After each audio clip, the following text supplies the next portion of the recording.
देहरादून के बाहर काली घाटी का जंगल उस रात चीख रहा था। इंस्पेक्टर कबीर वहां पहुंचे थे।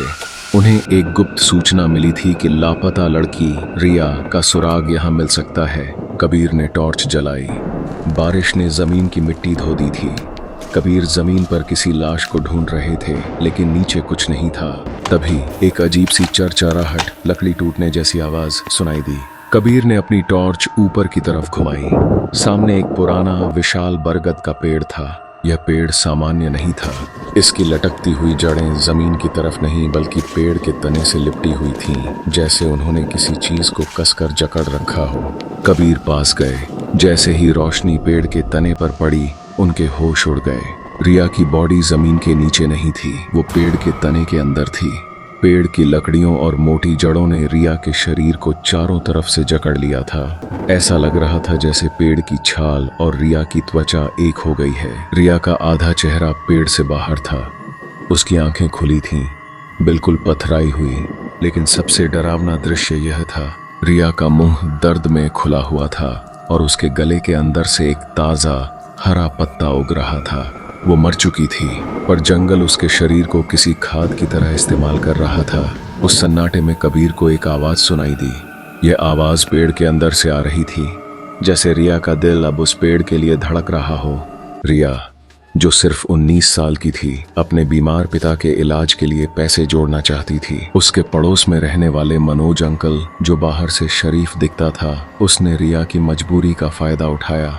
उसने रिया से कहा, बेटा, मेरे ऑफिस में रिसेप्शनिस्ट की जरूरत है, सैलरी अच्छी है, कल मेरे साथ चलना। रिया उस पर भरोसा करके चली गई। उस दिन मनोज की कार उसे शहर ले जाने के बजाय जंगल की तरफ मुड़ गई। मनोज ने सोचा था कि वो रिया के साथ जबरदस्ती करेगा और फिर उसे मारकर वहीं गाड़ देगा ताकि कोई सबूत न मिले। लेकिन मनोज भूल गया था कि काली घाटी का जंगल पापियों को माफ नहीं करता। जब पुलिस ने मनोज को पकड़ा तो वो बिल्कुल शांत था। रिया को मैंने उस दिन बस स्टैंड छोड़ दिया था। उसने कबीर से झूठ बोला कि उसने रिया को बस स्टैंड छोड़ दिया था, लेकिन जंगल में मिली उस भयानक लाश को देखने के बाद कबीर को मनोज के ऊपर शक और भी गहरा हो गया था। कबीर उसे घसीटते हुए पुलिस स्टेशन ले आया। कबीर टेबल के उस पार बैठा था। मनोज सामने बैठा था, बिल्कुल शांत। लेकिन मनोज बार बार अपने गले को खुजला रहा था, जैसे वहां कुछ फंसा हो।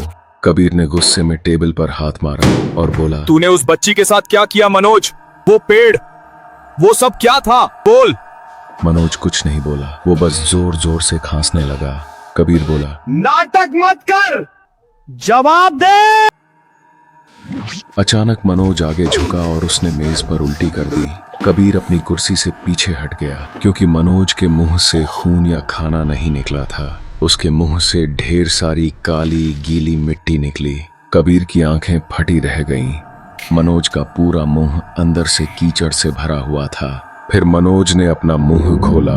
उसके होंठ नहीं हिले, उसकी जीभ नहीं हिली, लेकिन उसके पेट के अंदर से एक आवाज आई, अंकल, मिट्टी बहुत भारी है, मुझे सांस नहीं आ रही।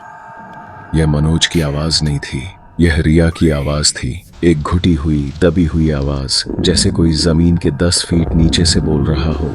कबीर कांप गया। मनोज की आंखें एकदम सफेद पड़ गईं।